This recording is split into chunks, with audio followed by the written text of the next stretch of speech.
Brigantia Blackbird of Blackbird's Brew. Happy Monday and welcome to Norse Studies. This week we're examining Chapter 8 of Germanic Heathenry, A Practical Guide by James Coulter. It's titled Gods, Goddesses, and Divine Beings, and it's just an alphabetical list of the gods' names followed by very brief descriptions. The Germanic forms of the name are given in the book. I'm primarily going to refer to them by the Norse names. Those are more familiar to everyone, and those are the names I use in my practice. So, let's begin. We, of course, have Balder, son of Odin and Frigga, husband of Nanna, father of Forseti. He's a god of light and goodness, oftentimes related to the sun and the growing seasons.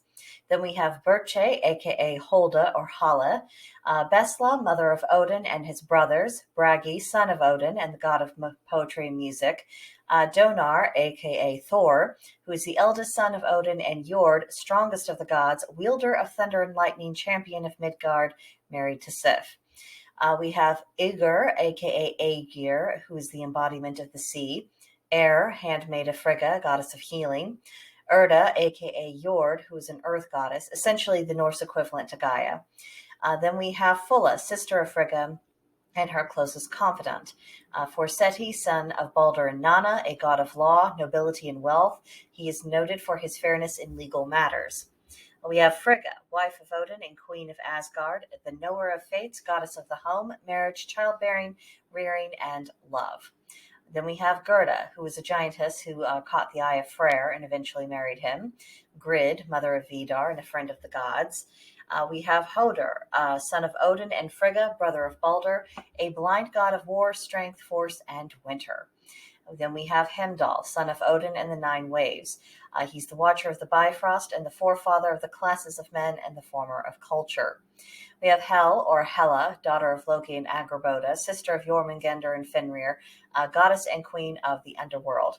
We have Hermod, son of Odin and messenger of the gods. Holda, goddess of the household and industriousness. Ingfro, a.k.a. Freyr, son of Njord and Nerthus, twin brother of Freya. Freyr is a god of fertility, wealth, and prosperity. Then we have Loki, a god of chaos, transformation, and magic in actuality. But the author takes a very dim view of Loki, rather blasphemously even denying the fact of Loki's godhood. It's a very old, tired story based upon the comic book mentality that I've criticized in previous videos. Perpetuating this childish interpretation of the myths and the gods, it actively prevents people from peering into the lore more deeply, and consequently they miss quite a few lessons. So I don't think there's any need to waste any more time on Coulter's misguided opinions on the topic of Loki. Next, we have Mani, brother of Sol, a.k.a. Suna. He personifies the moon, and he carries it across the night sky. Also a keeper of seasons and time. We have Mimir, son of the giant Balthorn and uncle of Odin, who is a font of wisdom. We have Mundilfari, father of Mani and Suna, a governor of the march of the skies and turning of the heavenly bodies. We have Nanna, wife of Balder, mother of Forseti, oftentimes associated with the moon. Then there is Nehelania, a goddess of the sea. Nerthus, sister of Njord, mother of Freyr and Freya, a goddess of the earth, much like Njord, but they're not necessarily one and the same. Theories are hotly disputed. We have Njord, brother of Nerthus, father of Freyr and Freya, god of the sea. We have Astara, otherwise known as Idan, wife of Bragi, goddess of the dawn, rebirth, spring, and keeper of the apples which the gods eat in order to maintain their full strength and power.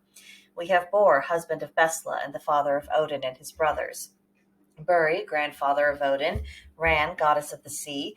Rind, giantess and mother of Vali, who avenged Balder's death. We have Saga, a daughter of Odin and Frigga, a goddess of history. Skadi, a giantess and a goddess of winter, briefly married to Njord. Sif, wife of Thor, mother of Ol, a fertility goddess of the land and harvest. We have Sithingund, sister of Suna. Sin, goddess of truth and justice, known to aid defendants in legal matters. We have Suna, sister of Mani, carrier of the sun and the embodiment of solar strength. We have Frau Watchild, maiden goddess of the seed, a capable healer, mother of Wayland. We have Wade, son of Fru Watchild, associated with the seas and healing. And we have Walburga Fraua, which is Freya, twin sister of Freyr, goddess of fertility, sex, magic, and war. Then we have Wallo, otherwise known as Vali, son of Odin and Rind, born and grew into maturity in just one day. He slayed Hodor when he was only one night old. We have Wara, aka Var, goddess of vows, particularly those that are related to marriage, and is an appropriate deity to call upon during marriage ceremonies. And we have Wayland, master of smithcrafts and smiths. Vidar, son of Odin and Grid, who was silent and known for his sense of duty. He was nearly equal in strength to Thor. We have Vili and Ve, brothers of Odin, and of course Odin himself, All-Father, king of Asgard, husband of Frigga, god of kings, magic, and wisdom. Ul, son of Sif and stepson of Thor, associated with duels. We have Ziza, possibly the wife of Tyr, and Ziu, otherwise known as Tyr, god of the Thing, oaths, legal matters, rulership, and war. So that's the gods and the significant divine beings by the reckoning of the author. A number of personages were passed over, notably Sigyn, Loki's wife, who's a goddess in her own right, and most of Loki's children and his first wife, just to name a few.